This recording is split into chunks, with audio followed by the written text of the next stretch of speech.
This is Susan Casey-Lefkowitz of the Natural Resources Defense Council. I direct our international program, and I would like to welcome you all, those of you here in person in the room and those of you on the phone, to our press conference on a new analysis that the Natural Resources Defense Council has prepared, taking a hard look at the climate impacts of Keystone XL. Basically, this morning we sent this analysis up to the State Department. These are comments that we think that the State Department should be taking into account as they are finalizing their environmental review of the proposed Keystone XL tar sands pipeline, and as they're doing their national interest determination process, which should follow the environmental review. And it's very timely because the State Department is in the midst of reviewing the environmental impacts of the project. They had over 1 million comments on the draft environmental review, and this is something that they're working through right now, including most recently comments that have been submitted by the pipeline proponent TransCanada and by the province of Alberta. And one thing that our analysis shows is that Keystone XL indeed is a driver of tar sands expansion, a major driver of tar sands expansion. And that Keystone XL, in fact, has major climate impacts. As the President stated in his recent address at Georgetown University, Keystone XL cannot be approved if it has a significant contribution to climate change. And what this new analysis shows is that, indeed, it does. So we're going to hear from several speakers today about the climate change issue, about the climate as a national interest issue, and about what we have in this analysis, and then also take a look at sort of where we are in the State Department process and what we're asking from the State Department. We're going to start with Bill McKibben, who's the founder of the grassroots climate change campaign, 350.org. He's joining us by phone, and Bill, I'll turn it over to you in just a minute. Then we'll hear from Anthony Swift, who's an attorney and an analyst at NRDC, and was the lead author of this new analysis. Then we'll hear from Brigadier General Stephen Anderson, who was the chief military logistician in Iraq and has been an important voice for reducing our dependence on oil as a national security issue. And then we'll conclude with Kate Colarulli, who directs the Sierra Club's tar sands campaign, and she's going to talk about where we are with the State Department process and about some of the problems that it has had along the way and what we need to see now from the State Department moving forward. So with that, Bill, I'm going to turn it over to you. Bill McKibben by telephone will now give us a few comments. Susan, thank you so much, and thanks so much to NRDC for doing this new analysis, which makes clear something that we've basically known all along. I actually gave a small cheer when President Obama said that the grounds for deciding on Keystone would be above all its effect on carbon emissions, because that's the one place where it's been utterly clear from the very beginning that there is no contest, no doubt. This, as Jim Hansen said at the very beginning, tar sands oil would mean game over for the planet if it was fully developed, and as he pointed out, Keystone was the key fuse to the largest carbon bomb on the continent. Let's just think for a minute about where we are in context. Last summer, the Arctic melted. 80% of summer sea ice in the Arctic that was there 40 years ago is gone now. The oceans are steadily acidifying. The world the United States just came through its hottest year ever. In June, the planet saw the hottest June temperature ever recorded on our home planet. That's the background for a decision that will either slow and perhaps halt the expansion of oil production in the tar sands, the dirtiest oil in carbon terms that we know about on the earth, or will give it a new lease on life, spurring it forward and pouring immense amounts of carbon into the atmosphere. If the President and if the Secretary of State approach this in a good faith manner, there can be no doubt about the outcome. And if they don't, it'll be clear that they've taken the most narrow, legalistic, hair-splitting efforts to try and do a favor for the fossil fuel industry.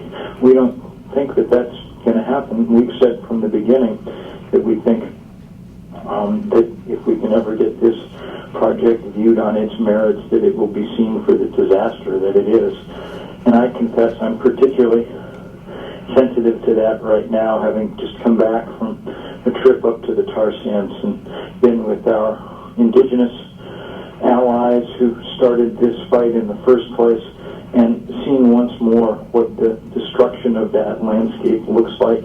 It's a wasteland up there, and when you see it, you get some sense of what the world, the whole world, will start looking like as we raise the temperature 1, 2, 3, 4, 5 degrees. This is the perfect place to draw a line in the tar sands, as it were, and as the NRDC analysis makes entirely clear, there is no way that in good conscience or in good faith or in good science the President of the United States could ever approve the Keystone Pipeline. Thanks so much, Bill. Next, we're going to hear from Anthony Swift of the Natural Resources Defense Council. Anthony was one of the lead authors of this analysis, and he's going to give us an overview of the highlights. Thank you, Susan.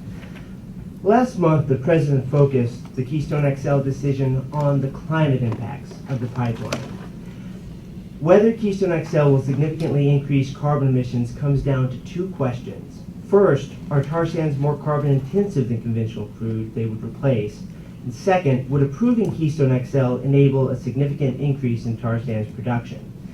This white paper represents a compilation of analyses by government, industry, and market sources, taking a close consideration of both of these questions. And the conclusion clearly shows that approving Keystone XL would significantly exacerbate the problem of climate pollution. Tar sands production is energy intensive and has significantly higher greenhouse gas emissions than the production of conventional oil. The State Department acknowledges this. EPA and State Department analysis have concluded that the tar sands mine to from the tar sands mine to gas tank, tar sands carbon emissions are 81% greater than conventional crude. Moreover, tar sands crude produces significantly greater quantities of petroleum coke, a refinery byproduct that is increasingly being used as cheap, more carbon-intensive substitute for coal. State's analysis also shows that replacing conventional crude at the Gulf Coast refineries with tar sands from Keystone XL would increase our annual carbon emissions by 18.7 million metric tons per year. New Department of Energy analysis factoring in the greater petroleum coke emissions of tar sands increases that figure to 24.3 million metric tons per year. Approving Keystone XL would add between 935 million to 1.2 billion metric tons of carbon pollution into our atmosphere, a significant increase in greenhouse gas emissions over the estimated 50-year lifespan of the project. As a single discrete decision, rejecting Keystone XL would avoid carbon emissions on a similar scale to some of the most ambitious reduction programs currently underway in the United States. Keystone XL would increase climate emissions through 2020 at a level equivalent to those saved by new U.S. heavy-duty truck emissions and efficiency rules. In addition, Keystone XL's negative impact on climate emissions would exceed the benefit of the Regional Greenhouse Gas Initiative, an effort by 9 states to reduce carbon emissions from power plants. Moreover, the climate benefits of a rejection of Keystone XL should be considered within the broader context of U.S. policy regarding high carbon infrastructure. In addition to Keystone XL's permit decision, the State Department has jurisdiction to consider 2 additional tar sands pipeline projects, the Alberta Clipper expansion and the Portland-Montreal pipeline reversal. These projects would increase annual U.S. carbon emissions by 16.2 million metric tons per year. Rejecting Keystone XL and these tar sands pipeline modifications would reduce U.S. carbon emissions by 40.6 million metric tons CO2. Keystone XL is a linchpin for tar sands expansion more broadly. This is an opinion that has been repeatedly shared by experts in industry, investment, and the investment community, and the Canadian government. Their reasoning is both clear and straightforward. The tar sands industry faces both short and long-term transportation constraints. Based on current industry expansion plans, tar sands production is expected to exceed existing pipeline capacity sometime before 2015. Keystone XL is the largest of the proposed tar sands pipelines and the farthest along in its permitting process. Even if all other proposed new export pipelines were built, which is highly unlikely, they would not supply the export capacity to enable the tar sands industry's growth plans. Over the long term, the tar sands industry needs more than 4 million barrels per day of cheap new transportation capacity before 2030. In the unlikely event that every other pipeline was to move forward, the tar sands industry would still need millions of barrels of transportation capacity to fuel its reckless expansion plans. Moreover, these other pipeline proposals face considerable obstacles that will likely lead to delays and cancellations. The other alternative, rail, is too costly to enable substantial tar sands expansion. While the State Department draft supplemental environmental impact statement asserted rail transportation is a viable alternative to Keystone XL, recent analysis shows that state was mistaken in its core assumptions. While rail provides a potential transportation option for light crude, moving heavy tar sands is significantly more expensive, which is why tar sands crude has largely been absent in the current crude by rail boom. By affecting tar sands crude prices and market expectations, Keystone XL would greatly encourage overall expansion if approved.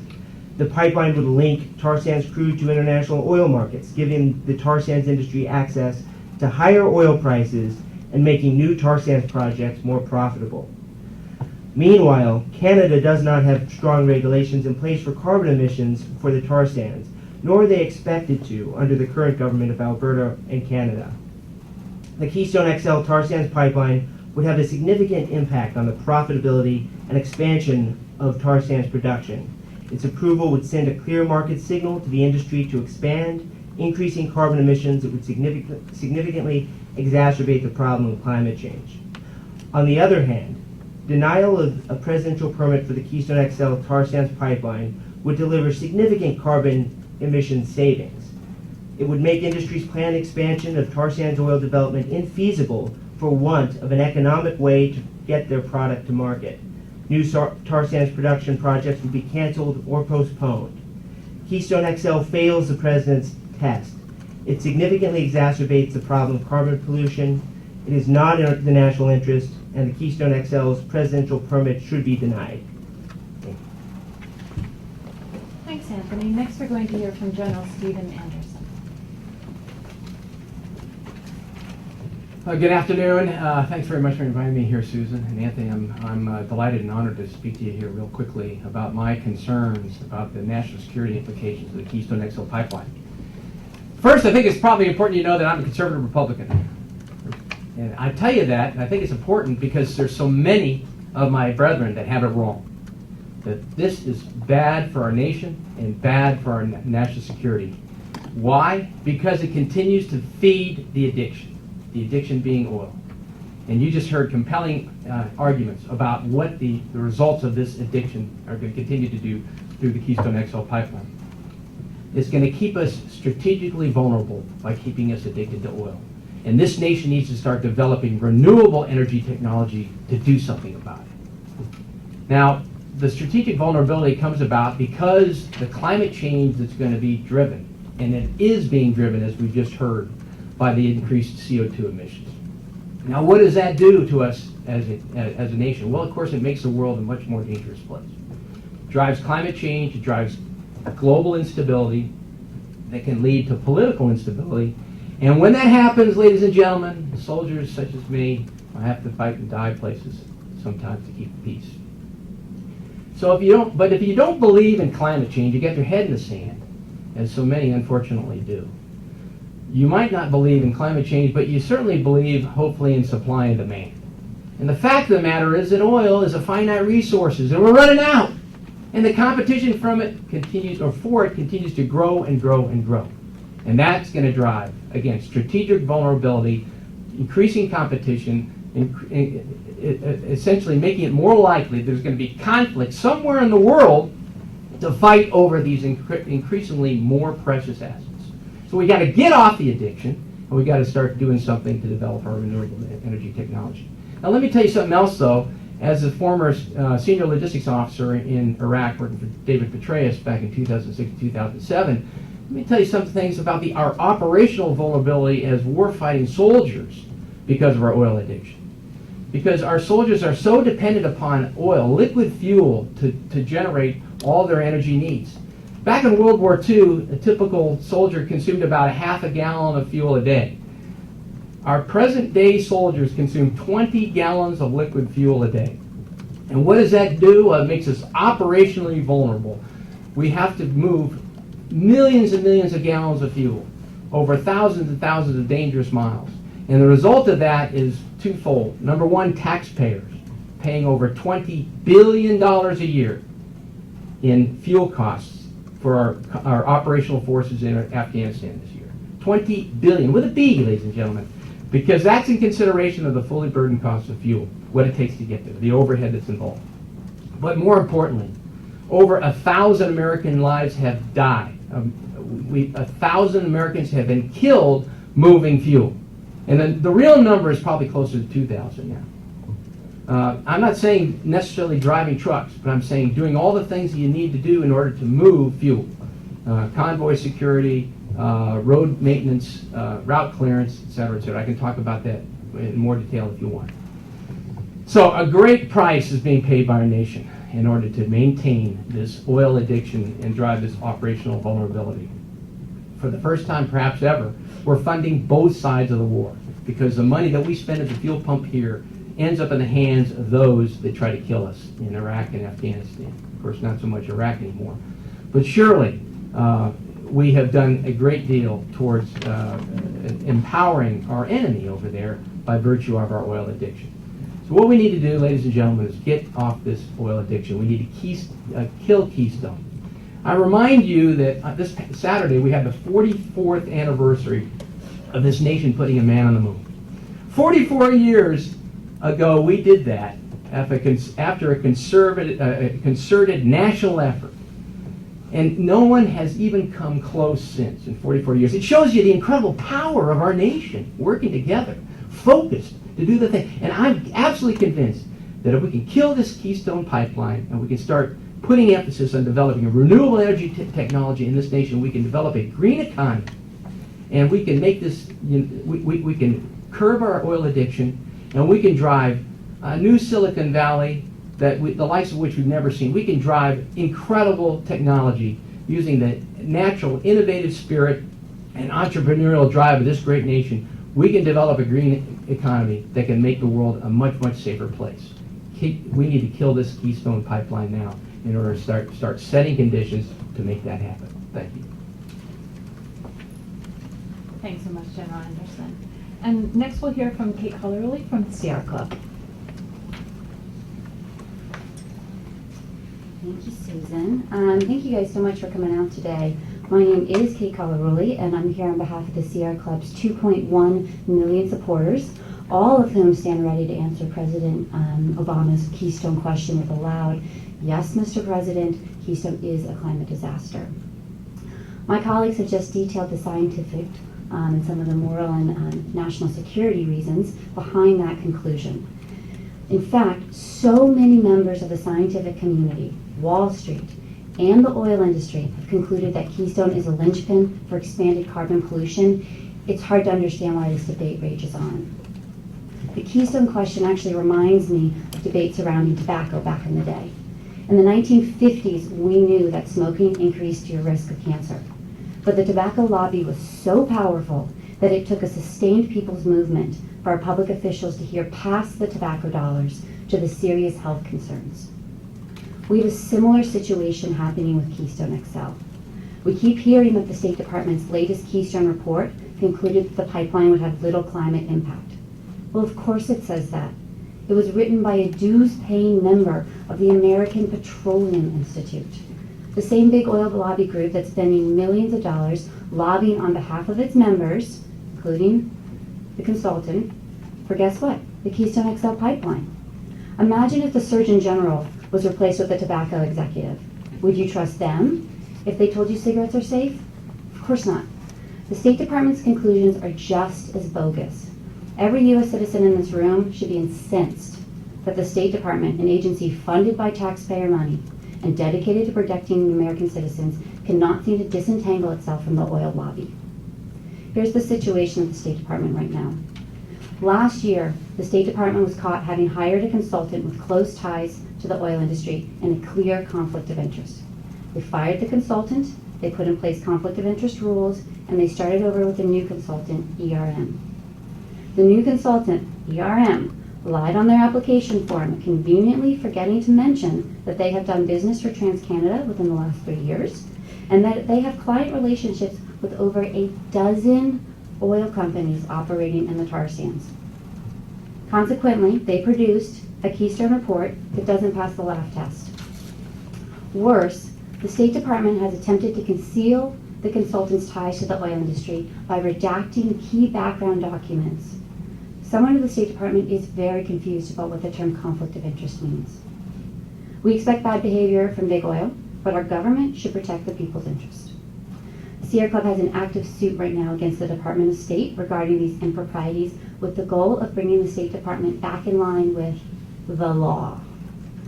If I were Secretary Kerry and my boss just said that the Keystone decision would be based on its carbon pollution impact, I would clear the room of TransCanada lobbyists.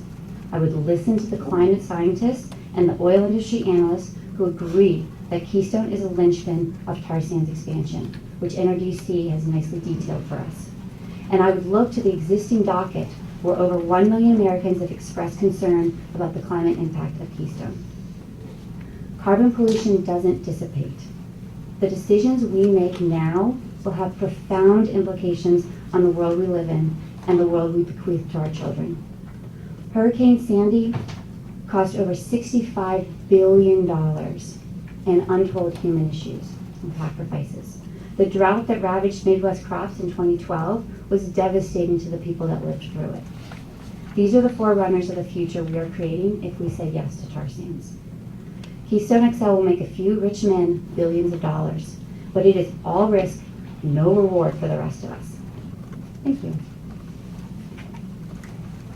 Thanks so much, Kate. So we're going to open it up to questions now, and we have folks on the phone who may have questions, and we have folks in the room who may have questions. So why don't we start to see if there's anyone in the room who has a question, and there's a mic in the back. Elizabeth, would you be so kind as to take the mic around if anyone needs it? Any questions in the room? Yeah. Lachlan Marquet with the Washington Free Beacon. Mr. Swift talked about some of the delays and cancellations that would sort of impede further pipeline capacity in Canada. Can you maybe elaborate on what those delays were? Is that political in nature, or what do you sort of foresee happening? Certainly, it should be noted that even based on current timelines, there isn't significant, there would not be significant pipeline construction and projects wouldn't be brought to operation before 2018. But some of the delays include, there are 4 major pipeline proposals out there. One going to from Alberta to Canada's west coast, called the Northern Gateway. That has encountered significant opposition from First Nations, who have constitutional powers to, in many ways, prevent projects being built through their lands without their consent. In addition, the British Columbian population is very opposed to this project, and recently the province itself rejected Enbridge's proposal. And all of these factors have conspired to create a political situation in which even industry analysts say the odds of this pipeline being built anytime soon are less than 50%. There's similar obstacles to expanding Kinder Morgan's pipeline to the west coast of Canada through Vancouver. In order to facilitate the movement of tar sands crude from an expanded pipeline, you would actually need to dredge the entire Vancouver harbor to allow super tankers to move through, and that would likely encounter significant opposition. In addition, there are some plans to expand or to convert a Trans-Canada pipeline, Trans-Canada Energy East, which would move tar sands in a converted natural gas pipeline through the east coast of Canada. The issues with that include, one area of opposition is Quebec. In Quebec, there is significant opposition to tar sands expansion, and you would actually have to build additional pipeline to get the tar sands beyond Montreal. And that, this is still a very early stage, so we haven't seen the battle lines drawn, but in all likelihood, that's going to be a major obstacle that may be insurmountable. In addition to that, there are other interest groups that are beginning to coalesce against that plan. And finally, there's the Alberta Clipper expansion through Michigan.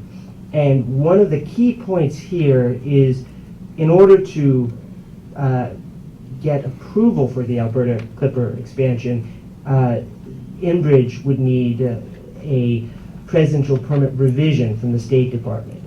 And given that the decision with Keystone, based on its climate impacts, implicate that decision as well, it simply doesn't make sense to make a stance against climate and not stick to it with these projects. And we happen to know that expanding tar sands production does significantly increase the difficulty dealing with climate change. Great, and Kate Colarulli has one additional comment on that as well. Well, I just wanted to pull out of Anthony's more extensive comments on that what we're seeing is Canadians don't want tar sands pipelines moving through their lands, both to the east and the west. There's continuous high-level concern at the risk of spills, the safety issues, the climate impacts. So I think it's worth asking, why would we take something that Canadians themselves are saying is too dangerous?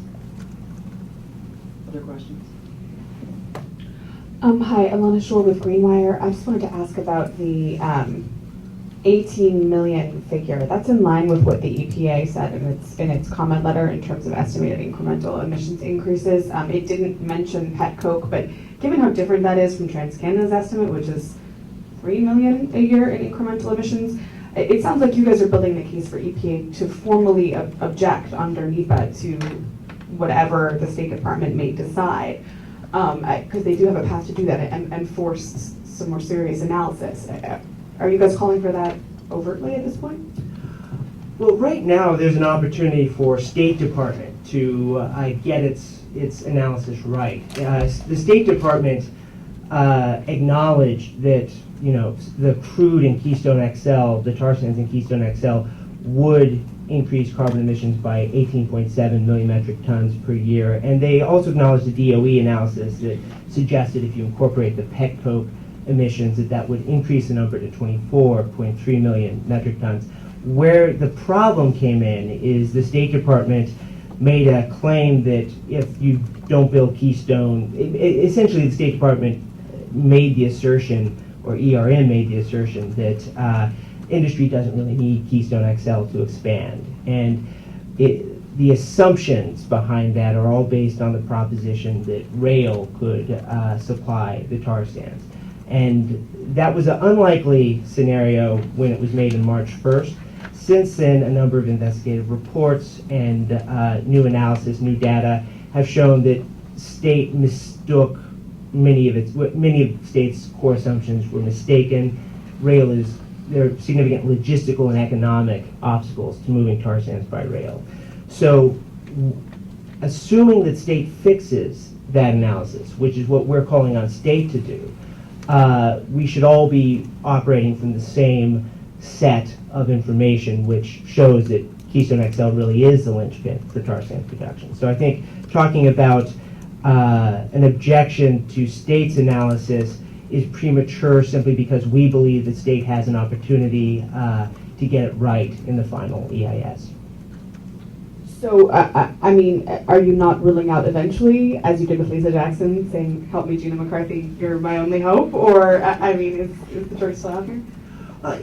The interesting thing is, even in March, state was a bit of an outlier with its assessment of rail. And again, we find it unlikely that after the last 4 months, state can entrenched in its position, given it is at odds with not only the environmental community, but the Canadian government, industry sources, and the investment banking sector, and many of its own sources on which it based its analysis have gone back and said, well, state misinterpreted the information we were given, and there actually are significant obstacles to doing what State Department said, essentially. So just for those of you on the phone, that was Anthony Swift from NRDC. I wanted at this point to check in with Bill McKibben. If you're still on, Bill, was there anything you wanted to add based on the questions so far? And then we're going to see if there's any questions from reporters who may still be on the phone. Just to add that in the end, all the interagency bureaucratic dealings are interesting and important, but in the end, as he made clear, it's Barack Obama on the line, and nobody will take his protestations about climate change seriously if he approves Keystone at this point. On the other hand, should he deny it, he and John Kerry will be the first world leaders who have said, we're not going to do a major project because of its effect on the climate. That will be not only a legacy, but a real wedge into reopening the utterly stalled international negotiations on climate and beginning to redo the Copenhagen disaster that was the blackest environmental mark on the president's first term. So we have a few questions in the room, but I want to first see if there's any from the phone. At this time, if you would like to ask a question, please press star, then the number 1 on your telephone keypad. If you would like to withdraw your question, please press the pound sign. We'll pause for just a moment to compile the Q&A roster.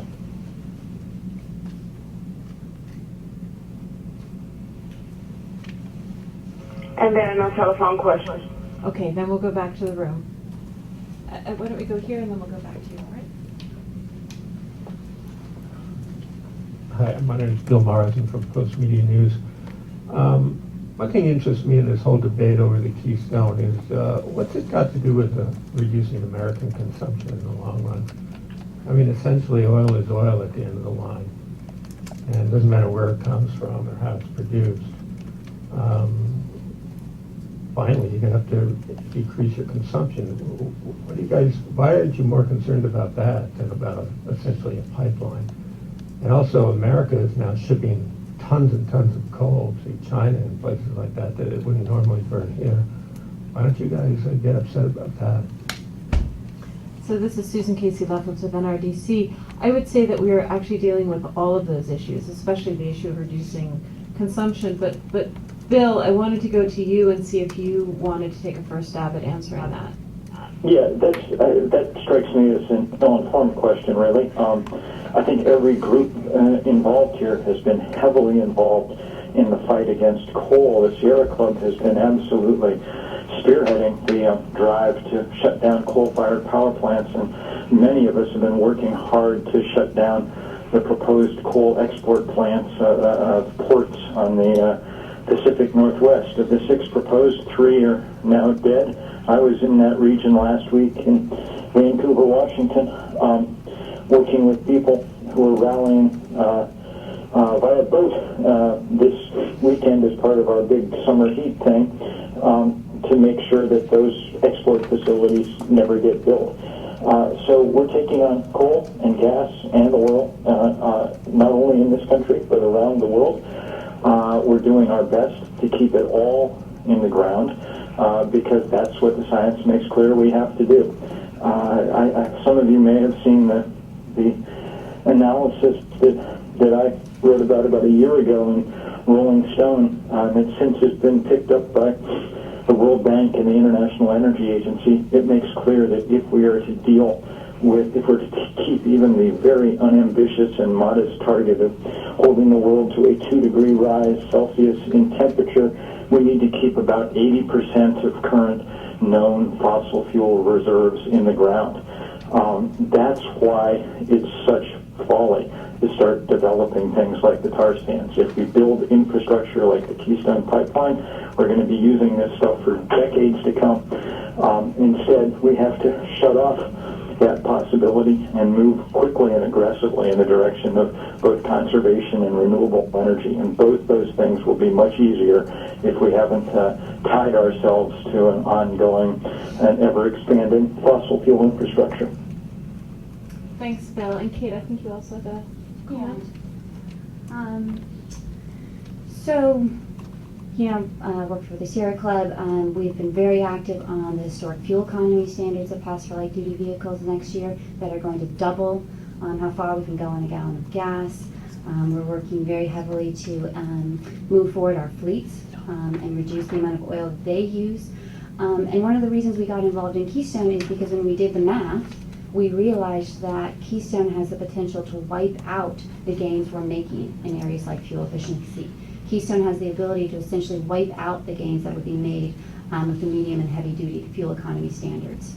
And additionally, Keystone has the ability to take the amount of tar sands reaching world markets up right to that level that the IEA says is the burnable amount of carbon that we have in the tar sands. So it essentially brings us within a couple-year time span to that brink of too many tar sands are on the world market. So really, the fact of the matter is with all fossil fuels and with oil in particular, we have to both reduce the oil we use, but we have to make sure that the stuff that tips us beyond the tipping point is kept in the ground. Next question? This is actually for Mr. McKibben. Just wondering, given your involvement in the Massachusetts Senate special election, if we can expect you to continue your political involvement going into 2014, and if there are any details of that you might share with us. Bill, were you able to hear that question? The Massachusetts Senate thing was a rare political intervention for those of us at 350, but I imagine we will try to do more. I think what was really interesting there, and really in the 2012 election cycle, was to see that the vaunted power of the fossil fuel industry they kept talking about how they were going to make Keystone a huge issue and cause huge trouble for people who voted against it and so on. Not only was not true, it's working out just the opposite. I mean, in 2012, they ran millions of dollars in ads in states across the nation. The one I remember particularly was the Florida Senate race against Bill Nelson. They didn't move the needle a bit. In Massachusetts, Ed Markey ran very, very aggressively in the primary and in the general on the Keystone Pipeline and on his opposition to it, and I think it demonstrated that both Democrats and Republicans who are willing to do the bidding of the oil industry better watch out. I'm very pleased to see that Tom Steyer is continuing his involvement in those other political races going forward. And we look forward to look, anybody at this point who stands up for the fossil fuel industry and its desire to tap the tar sands doesn't deserve to be called a political leader, and we'll do our best to make sure that their careers are short. So I wanted to check, operator, if there were any questions from the phone at this point. Once again, if you would like to ask a telephone question, please press star and the number 1 on your telephone keypad.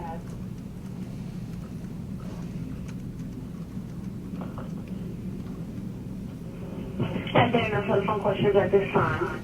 Okay, thank you. Were there any further questions in the room? Then thank you all very much for coming. We're, of course, happy to answer further questions. You should all have a copy of the white paper and the summary of it, and you have our contact information on that as well, so you can call us at any time. Thank you very much, and thank you to all the speakers. Thank you, Bill, very much.